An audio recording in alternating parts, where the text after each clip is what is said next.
ठंड में गांव का देसी नाश्ता।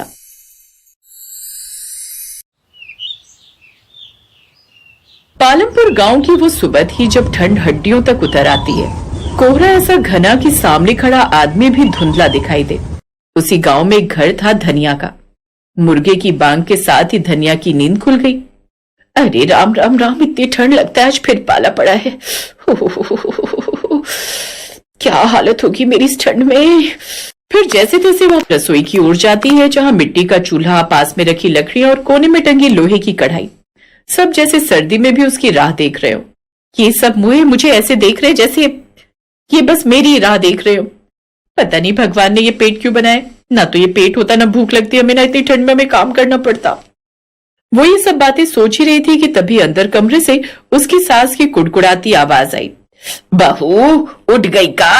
आज तो बहुत ठंड है, देसी नाश्ता बना दे, शरीर में गर्मी आ जाएगी। हाँ माँ जी, आज बाजरे की रोटी, सरसों का साग और गुड़ की चाय बनाऊंगी। अरे वाह वाह, क्या नाम ले लिया तूने बहू। अब तो जी चाह रहा है अभी क्या भी खा लूं। अब सब्र ना होता, जल्दी जल्दी बना दे। और सुन, साथ में लहसुन अदरक की चटनी भी मिल जाए तो और भी मजा आ जाए।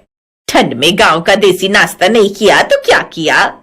पर माँ जी, पिछले साल जब मौसी की बहू आई थी शहर से तो उन्हें तो ये सब अच्छा ना लगा था। अरे अब शहर वाले क्या जाने इसका स्वाद। उन मुंह की जिंदगी तो मोमोज और बर्गर तक ही सीमित है। अच्छा सुन बहू, मेरे लिए तो तू 4-5 रोटी बनाइयो।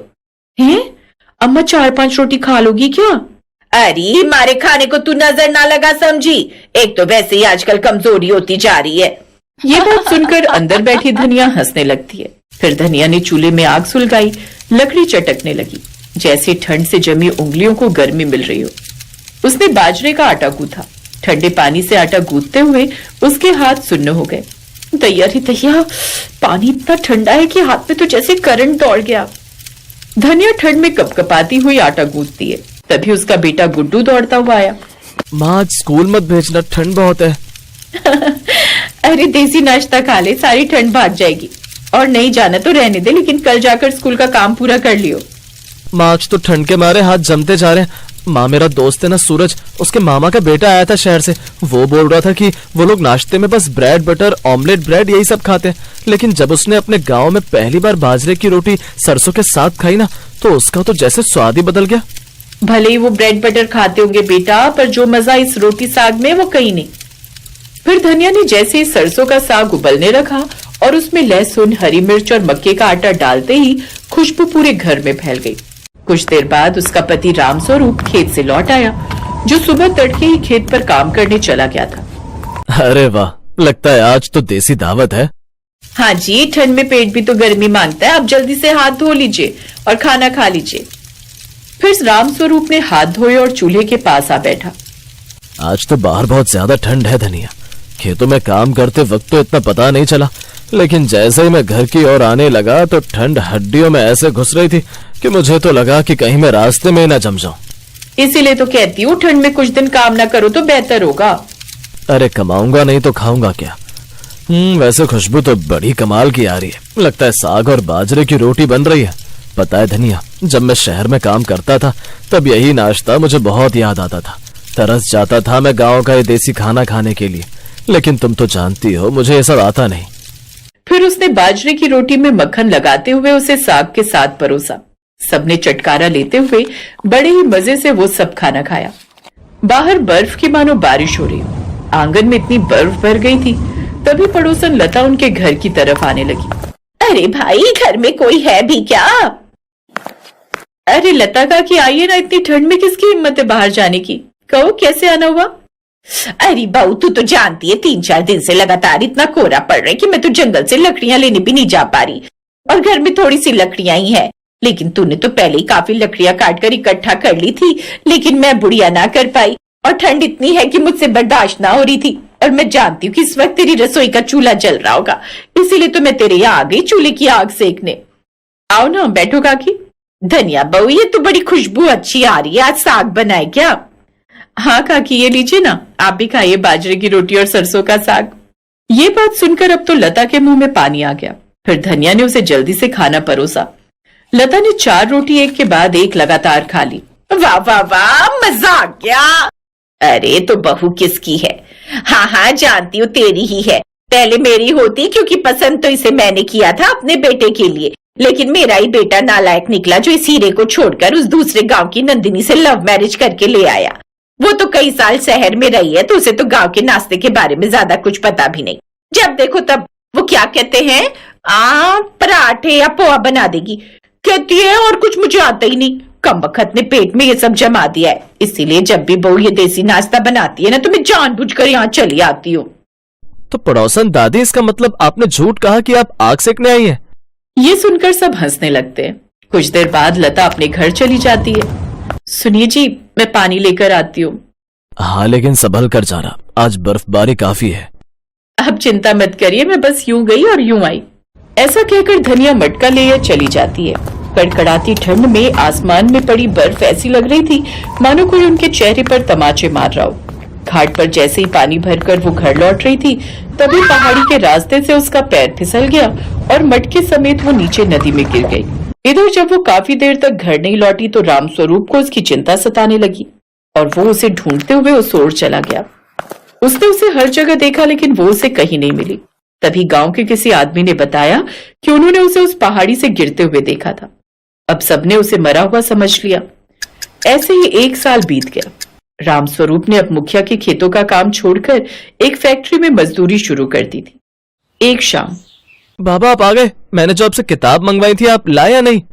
हाँ लाया हूँ बेटा। तू कुछ मंगवाया और मैं ना लाऊं, ऐसा कैसे हो सकता है? बेटा हाथ मुंह धोकर आजा, मैं खाना लगा देती हूँ। कुछ देर बाद वो सभी खाना खाने बैठे। आज गोभी की सब्जी बनाई है। सच कहूं तो आज बाजरे की रोटी, साग और लहसुन की चटनी के साथ खाने का बड़ा मन कर रहा था, लेकिन अपनी बहू के हाथों का। आज अगर मेरी बहू होती तो। भगवान ने बड़ा अन्याय किया हमारे साथ। मेरे जाने की उम्र में उसे ले गया। जो हमारे नसीब में लिखा था उसे कौन ही टाल सकता है माँ। बेटा एक बार गुड्डू की तरफ देख। मेरी मान तो इसके लिए दूसरी माँ ले आ। तू दूसरी शादी कर ले। नहीं माँ, ये नहीं हो सकता। मैं अब किसी और को जीवन साथी नहीं बना सकता। रामस्वरूप खाना खाकर उठ जाता है। ऐसे ही कुछ दिन बीत जाते हैं।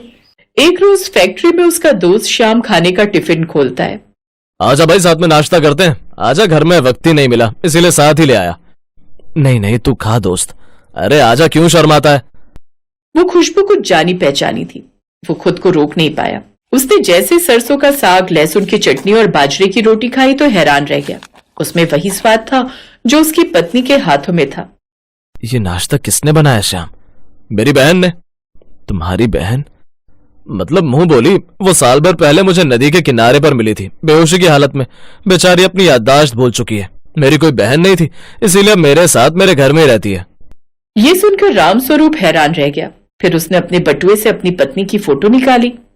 क्या यही है वो? हाँ, ये तो मेरी बहन है, लेकिन इसकी फोटो तेरे पास, क्योंकि ये मेरी पत्नी है।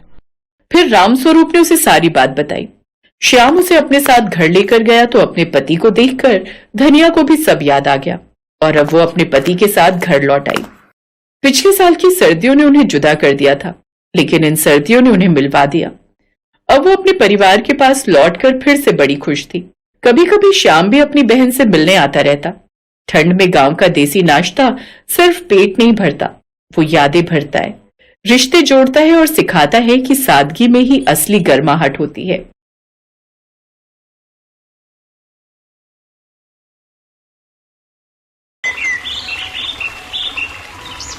नंदिनी बहुत ही समझदार औरत थी जो हमेशा अपने परिवार को अच्छी बातें सिखाया करती, लेकिन आज वो और दिन से भी ज्यादा खुश थी। और खुश होती भी क्यों ना, उसने अपने इकलौते बेटे अतुल की शादी गांव की लड़की काजल से जो करवा दी थी। अब काजल शादी करके शहर अपने ससुराल आ जाती है और अपना बड़ा सा मॉडर्न घर देखकर खुश हो जाती है। हाय दैया, इतना बड़ा घर! ये घर कम गांव के किसी जमींदार की हवेली ज्यादा लग रही है। अब ये घर है या हवेली या फिर कोई मंदिर, ये तेरा ही है बहू। अब तुझे ही इस घर को और इस घर वालों को संभालना है। आजा, अब अपने शुभ कदमों के साथ घर में प्रवेश कर। काजल अब अपनी सास की बात सुनकर खुश हो जाती है और उसके बाद अपने ससुराल में गृह प्रवेश करती है। उसके ससुराल में बहुत सारी आधुनिक चीज रखी हुई थी। काजल अपने घर आकर बहुत ज्यादा खुश थी, लेकिन उसकी खुशी मायूसी में बदल जाती है तब जब वो अगले दिन जाकर अपनी रसोई देखती है। वो देखती है कि वहाँ पर तरह तरह की मशीन रखी हुई थी। ये देखकर वो परेशान हो जाती है और कहती है, हाय राम जी, ये सब क्या है? यहाँ पर तो कई तरह की मशीन रखी है और आधे से ज्यादा मशीन का इस्तेमाल करना तो मुझे आता ही नहीं है। तभी वहाँ पर पायल छनकाती हुई उसकी सास नंदिनी आती है और कहती है, क्या बात है बहू, अभी अभी तू इस घर में आई है और अभी से तेरे चेहरे की रंगत उड़ गई। कोई तुझे देखेगा तो कहेगा कि तेरी सास और तेरे ससुराल वाले तुझे परेशान करते हैं। अब बता, इतनी उदास क्यों है?